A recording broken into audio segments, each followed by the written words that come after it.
Hello and welcome back to another Poolside Chat presented by InyoPools.com. I'm Rob. And I am Matthew, and backed by popular demand, the workbench. The question goes as such. I recently purchased a winterizing chemical kit for my pool. In what order do I add the chemicals? Now, if you get a winterizing kit from Inyo, in that kit you will receive pool shock, metal sequestrant, and some winterizing algicide. Now, go ahead and take the entire answer from me. Okay, will do. The first thing you want to do before you start adding the chemicals is balance the pH. So you want to get your pH within a range of 7.4 to 7.6. So test it and add your pH up or pH minus. Once it's balanced, the first chemical you want to add is the rust and scale preventer.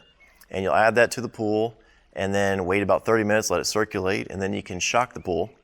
And then what you want to do is run the pool overnight, and then the next morning you can add the winter algicide. And from there you can proceed with the rest of your closing.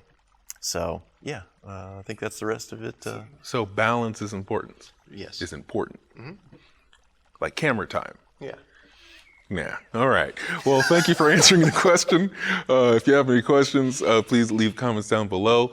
If you like this channel and possibly these videos, please like and subscribe. And for all your pool and spa needs, visit InyoPools.com. Thank you for joining us. Bye.